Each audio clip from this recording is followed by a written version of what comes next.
Good morning students, my name is Shaurya Kumar. I teach in class 4 and आज हम लोग chapter 3 a day with Nandu का question answer का video करेंगे। तो मैंने आपके लिए chapter 3 a day with Nandu का एक्सप्लेनेशन का video, chapter 2 year two year का एक्सप्लेनेशन और क्वेश्चन आंसर दोनों का वीडियो और चैप्टर 1 टू स्कूल का एक्सप्लेनेशन क्वेश्चन आंसर दोनों का वीडियो बना ही चुका है और साथ साथ ग्रामर का चैप्टर आर्टिकल का भी पार्ट 1 बना चुका है। तो आप के लिए एक खुशखबरी है कि ये वीडियो के बाद जो 12 या 1 बजे वीडियो आएगा, आप 12 बजे या तो 1 बजे तैयार रहेगा। उस टाइम ग्रामर का चैप्टर आर्टिकल पार्ट 2 आएगा, तो उस टाइम के लिए तैयार रहिएगा। अभी के लिए हम लोग chapter 3 a day with Nandu का क्वेश्चन आंसर करेंगे। तो चलिए इसका क्वेश्चन आंसर करते हैं। तो अ डे विथ नंदू में था कि इस एक नंदू छोटा एलिफेंट है, इसके बारे में हम लोग क्या किए थे, पढ़े थे। क्या किए थे? पढ़े थे। तो अभी हम लोग डेविड नंदू का भी पर क्वेश्चन आंसर करेंगे, एक्सप्लेनेशन कर चुके हैं।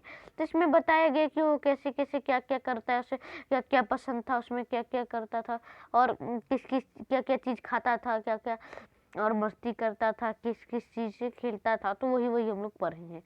तो मैंने आपके लिए ये 2 क्वेश्चन एक्सप्लेनेशन वीडियो में ही बना चुका था, तो मैं आपको अभी भी बता देता हूँ। और अगर आप चैप्टर 3 विथ नंदू का एक्सप्लेनेशन और चैप्टर 2 ईयर का एक्सप्लेनेशन और question answer, chapter 1 going to school का एक्सप्लेनेशन और क्वेश्चन आंसर का वीडियो नहीं देखा है तो मैं आपको लिंक डिस्क्रिप्शन में दे दूंगा, बाद में जाकर के आप ज़रूर देखिएगा और उस वीडियो को ज़्यादा से ज़्यादा शेयर कीजिएगा। तो चलिए अब हम लोग इस क्वेश्चन पे आते हैं। तो इस क्वेश्चन को हम लोग अच्छे से देख के बनाते हैं। तो ये क्वेश्चन मैंने आपके लिए बनाया था। क्या है क्वेश्चन पढ़ के बताता हूँ। Nandu is only 3 months ago, Nandu 3 months का ही था, बट ही वेट्स 200 किलोग्राम, लेकिन उसका जो वेट था वो 200 किलोग्राम का था। व्हाट इज योर वेट, आपका वेट क्या है? तो मैं आपको बता देता हूँ। ऐसे जनरली अभी के क्लास के बच्चों का 25 किलो का होगा वजन ना, तो आपका 25 किलो वजन होगा। अब दूसरा क्वेश्चन क्या बोल रहा है देखते हैं। Can you find out the weight of how many children like you will add up to Nandu weight, आप कितने लड़के मिल करके नंदू के वेट पे हो जाएंगे। तो 25 किलो के एक लड़का है और अगर हम लोग उसे 8 से गुना करेंगे तो 200 हो जाएगा। मैं आपको साइड में रफ करके दिखा देता हूँ। तो 22 गुना 8 कितना होगा, 8 25 40, यहाँ 0 और 4 कैरी हो गया, 8 2 जा 16 और 4 कैरी था तो प्लस हो गया, तो 20, तो 200 चिल्ड्रन हो गया। ठीक है, तो चलिए आगे बढ़ते हैं। यहाँ सारे छोटे छोटे एलिफेंट्स मजे करते हैं, मस्ती करते हैं पानी में सूर के साथ। और यहाँ मैंने आपको कुछ एलिफेंट्स के बारे में जानकारी दी थी, जो कि आप ज़रूर एक्सप्लेनेशन वीडियो में देखे होंगे, नहीं देखे तो डिस्क्रिप्शन में लिंक रहेगा, ज़रूर देखिएगा। अब क्वेश्चन है, देखते पढ़ते हैं। If you were Nandu and you lived in a herd, what kind of things would you do, आप अगर नंदू की जगह होते इस झुंड में तो आपको क्या करना अच्छा लगता। तो मैं आपको इसका उत्तर बताता हूँ कि अगर मैं नंदू होता, नंदू जैसा एलिफेंट होता तो झुंड में क्या करना पसंद करता। तो इसका उत्तर ये है। If I were Nandu I would play dance run and eat the whole day, in the night I would sleep with my mom, मैं अगर नंदू की जगह होता तो मैं खेलता, नाचता, दौड़ता, खाता, पूरे दिन बस यही सब चीज़ करता और रात को मैं अपनी माँ के साथ सो जाता। तो चलिए अब हम लोग अगले क्वेश्चन पे चलते हैं। इसका दूसरा क्वेश्चन है। In the elephant herd the oldest elephant decides everything, who takes decision in your family, इसमें एलिफेंट के एक झुंड में जो ओल्डेस्ट फीमेल रहती थी, जो बहुत बूढ़ी फीमेल एलिफेंट्स होती थी, वो सब कुछ डिसाइड करती थी फैमिली में कि कौन क्या करेगा। तो आपके फैमिली में कौन डिसीजन लेता है। तो जनरली मेरे डिसीजन में फैमिली में डिसीजन ये लेते हैं। तो इसका उत्तर मैं आपको बता देता हूँ। In my family most of the decision are taken by my dad and mom together, मेरी माँ, मेरे पापा और मम्मी ही, मतलब मैं 4 भाई हैं, मतलब मैं हूँ, पापा हैं, मम्मी है और मेरा एक भाई है। तो इसमें क्या होता है कि अभी हम लोग अपने फैमिली के बारे में बातें कर रहे हैं, तो इसमें मेरे फैमिली में डैड और मॉम ही डिसीजन लेते हैं। बाकी अगर हम लोग जॉइंट फैमिली में बात करें तो मेरे बड़े पापा ही सारे डिसीजन लेते हैं, तो दादा दादी। तो चलिए अब हम लोग अगले क्वेश्चन पे चलते हैं। हमारा अगला क्वेश्चन है, Nandu did things that he like to do. If you could spend the whole day with your friends, what all would you do. अगर आप नंदू को कुछ चीज़ क्या होता था कि पसंद होता था और वो अपने फ्रेंड्स के साथ हर दिन वही काम करता था, तो आपको क्या पसंद है, आपको क्या करना पसंद अच्छा लगता है अपने फ्रेंड्स के साथ। अगर रहेंगे आप किसी कहीं अगर पार्टी में जाएंगे, तो अगर आप वहाँ रहेंगे एक दिन, तो आप उसमें क्या करना पसंद करेंगे। तो मैं बताता हूँ कि मुझे क्या पसंद होगा, आपको जैसा पसंद होगा आप कमेंट बॉक्स में बता सकते हैं। तो चलिए इसका उत्तर देखते हैं। तो इसका उत्तर मैंने ये लिखा है, if I could spend a whole day with my friends, I would like to do the following: play, sing, dance and eat, tell and listen stories and have a lot of fun. मैं अपना पूरा दिन friends के साथ खेलने में, खाने में, पीने में, नाचने में, गाने में और बातें करने में और स्टोरीज पढ़ने में, सुनने में और मजाक करने में पूरा दिन बिताऊंगा। तो मेरा ये कहना है। तो आपका जैसा कहना आप कमेंट बॉक्स में दे सकते हैं, कमेंट ऑन है। और मैं अगले क्वेश्चन पे चलता हूँ। तो अगला क्वेश्चन है, find out and right which other animals live in hertz. और अदर्स एनिमल्स के बारे में बताइए जो झुंड में रहते। तो इसका उत्तर यह है, इसका उत्तर है डियर, जेब्रा, चीताल, गौर, इम्पाल, काउज। डियर मतलब हिरन, जेब्रा मतलब जेब्रा, चीताल मतलब में चीता लिखा था, चीताल हो गया चीता। और गोर का मतलब होता है कि गोर नामक एक जानवर है जो बहुत मोटा रहता है, एलिफेंट की तरह बहुत मोटा रहता है, उसका सींग बड़ा बड़ा होता है। और इम्पाला भी एक तरह का जानवर ही है, जो भी इम्पाला भी एक तरह का हिरन होता है, और काऊ मतलब तो गाय होता है। चलिए तो अगले क्वेश्चन पे चलते हैं। तो हमारा अगला क्वेश्चन है, do you also live in a group, do you like to live other together like that, why would you like or not like to live in a group. आप ग्रुप में कभी रहे ही होंगे, आपको ग्रुप में साथ साथ रह करके क्या पसंद होता है और क्या ना पसंद होता है, आप इस बॉक्स में लिख सकते हैं। तो मेरा उत्तर यह है, गुड पॉइंट्स है, लिविंग टुगेदर गिव सिक्योरिटी। अगर हम लोग साथ साथ रहेंगे तो एक सिक्योरिटी बन जाएगा अच्छे से। हम लोग अगर कुछ भी होगा सामना, तो हम लोग उसका सामना जरूर करेंगे। Living together gives strength. अगर हम लोग साथ साथ रहेंगे तो हमें भी जोश आएगा, अगर किसी से भी लड़ना होगा तो हम लोग भी स्ट्रेंथ में रहेंगे। We can enjoy more by living together. अगर हम लोग साथ साथ रहेंगे तो बहुत इंजॉय करेंगे, और अगर हम लोग साथ साथ करेंगे तो और किसी का भी मदद कर सकते हैं।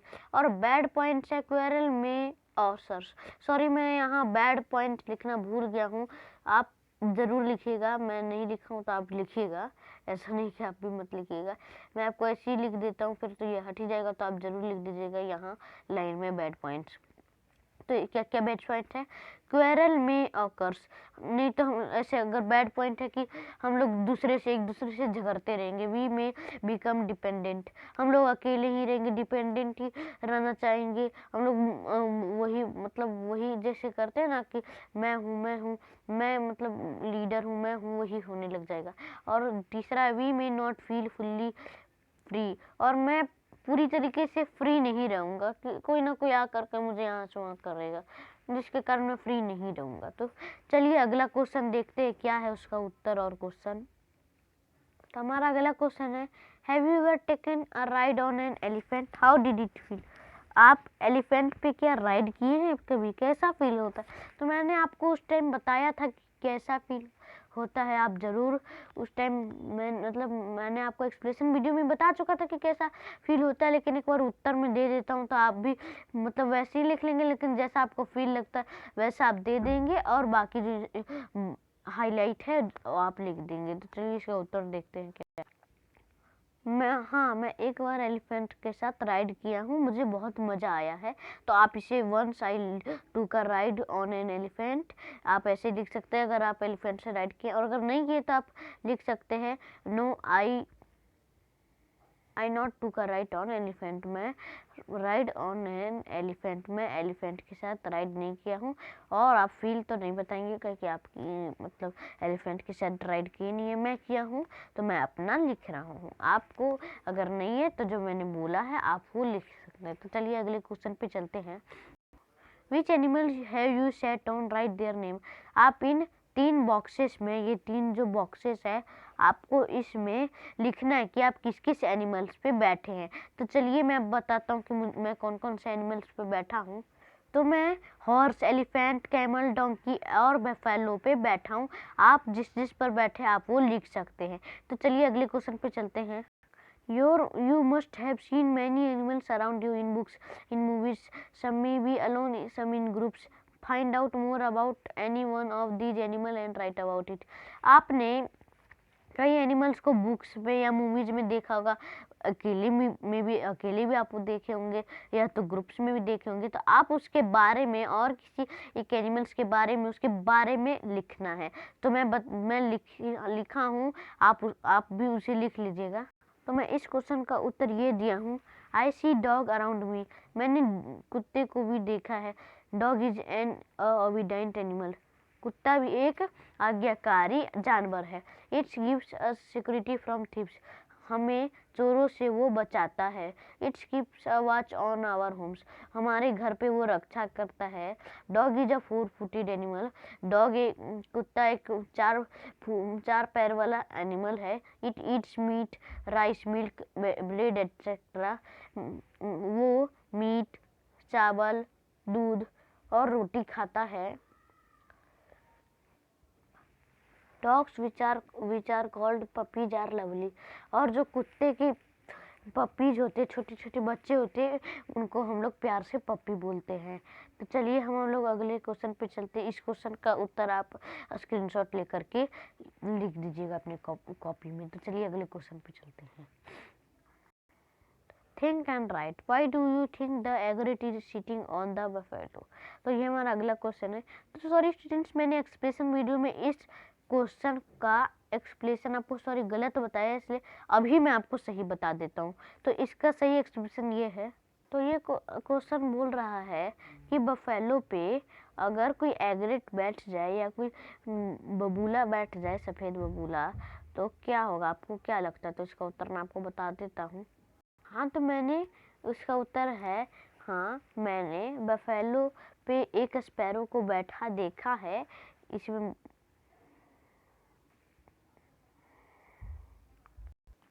एग्रेट is a friend of buffalo, it eats the insect from the skin of buffalo. एग्रेट एक बफेलो का फ्रेंड होता है जो कि इंसेक्ट्स को खाता है, और जो बफेलो के स्किन पर आता है उसे उस इंसेक्ट्स को खाता है। एक एग्रेट नामक एक जानवर है। तो चलिए अगले क्वेश्चन पे चलते हैं। तो हमारा अगला क्वेश्चन है, have you seen any animal riding on another animal, right it's name. तो इसका उत्तर यह है, I saw an एग्रेट sparrow sitting on a buffalo. हाँ, मैंने एक बार बफेलो पर स्पैरो बैठा हुआ देखा है। तो चलिए अगले क्वेश्चन पे चलते हैं। तो हमारा अगला क्वेश्चन है, the animal which is riding, कौन सा ऐसा एनिमल है जो जिस पर राइड किया जा सकता है। तो जैसे हॉर्स हो सकता है, कैमल है, और भी ब्लॉक कार्ट भी हो गया। तो इस पे हम लोग राइड्स कर सकते हैं। द एनिमल विच, अच्छा सॉरी ये क्वेश्चन आपसे बोल रहा था कि आप किस एनिमल्स पे राइड कर चुके हैं। तो मैं बताया ही, हॉर्स और कैमल और बुलॉक कार्ट्स पे राइडिंग कर चुका हूँ, और एलिफेंट पे भी। और किस पे करना चाहता हूँ, दूसरा क्वेश्चन बोल रहा है। तो मैं ऐसे तो मेरा सारा राइडिंग हो गया है, मुझे किसी चीज़ का राइडिंग नहीं चाहिए।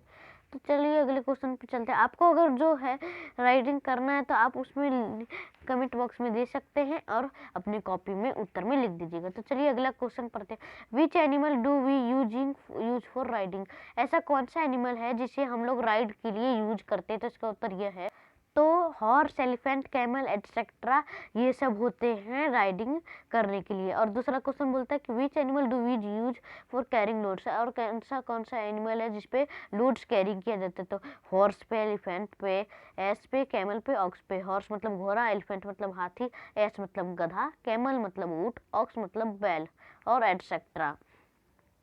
तो चलिए अगले क्वेश्चन पे चलते हैं। अगला क्वेश्चन है you have read what these animals से, why do you think that some of them are sad.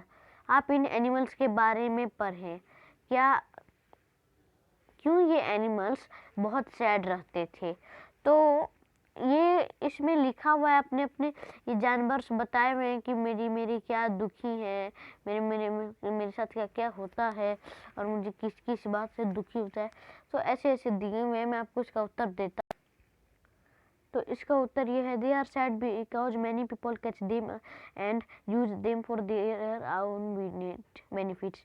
तो एनिमल्स इसलिए सैड रहते हैं क्योंकि कोई के लोग हैं जो इन एनिमल्स का शिकार करते हैं अपनी बेनिफिट्स के लिए, because of which they are deprived of freedom. और ये सब के लिए फिर आज़ादी नहीं रहती है, इसलिए ये सब दुखी रहते हैं। तो चलिए अगले क्वेश्चन पे चलते हैं। हमारा अगला क्वेश्चन है how do you think they are different the monkeys that dance to entertain people and the monkeys that are free. आप अभी मंकी के बारे में पढ़े कि उन्हें डांस कराया जाता है सर्कस में इंटरटेन करने के लिए, या ये जो बंदरों को फ्री छोड़ा जाता है। तो इसका उत्तर ये है he money that dance to entertain people do not enjoy freedom as they are caught and are used by the people for their own benefits, so they feel sad। जब ये सब पैसों के लिए इंटरटेन किया जाता है जानवरों के साथ, पैसों के लिए पीपल जो लोग आते हैं सर्कस में, तो ये सब जानवरों से डांस कराया जाता है जिससे पीपल लोग इंटरटेन होते जो पैसा देते हैं। और ये सब को अभी मतलब जो आज़ादी है वो नहीं मिलती है और ये सब अपने बेनिफिट करते हैं, इसलिए ये बहुत सैड रहते हैं। But the monkeys that are free and live in the forest are happy. लेकिन जो बंदर फॉरेस्ट में है वो फ्री है, आज़ादी में है, वो खुश है। They do whatever they like. उन्हें वो वहाँ बहुत पसंद रहता है जंगल। They can go where they want to. सब तो जंगल में जाने के लिए तरसते रहते हैं, लेकिन वहाँ से उन्हें नहीं जाने दिया जाता है। तो अब हम लोग का ये पूरा क्वेश्चन आंसर का वीडियो यही कंप्लीट होता है। मैंने सारा क्वेश्चन आंसर का वीडियो आपको बना दिया है आपके लिए। अब आपको कोई क्वेश्चन आंसर का कोई भी डाउट नहीं होगा। अगर कोई भी डाउट है तो कमेंट में बता ही दीजिएगा। ऐसे कोई डाउट तो नहीं होगा, लेकिन अगर होगा तो कमेंट बॉक्स में बता दीजिएगा। और चैप्टर आर्टिकल का 12 बजे आ रहा है, 12 बजे आ रहा, सॉरी थोड़ा सा वो एको होता है, ठीक है, तो आ रहा है, ठीक है, आपके लिए आ रहा है, तो आप ज़रूर तैयार रहिएगा करने के लिए, ठीक है। तो अभी के लिए बाय। और इस वीडियो को लाइक, शेयर एंड सब्सक्राइब, ये मेरे चैनल को ज़्यादा से ज़्यादा सब्सक्राइब कीजिए और इस वीडियो को ज़्यादा से ज़्यादा लाइक कीजिए और शेयर कर दीजिए इस वीडियो को। जितने भी बच्चे क्लास 4 ट्यूटोरियल में हैं उन्हें पूरे लड़कों के पास भेज दीजिए, जिसके लिए उनको वो सब भी पढ़े मेरे क्वेश्चन आंसर लिखें और अच्छे से पढ़ पाएँ। तो चलिए अभी के लिए बाय बाय।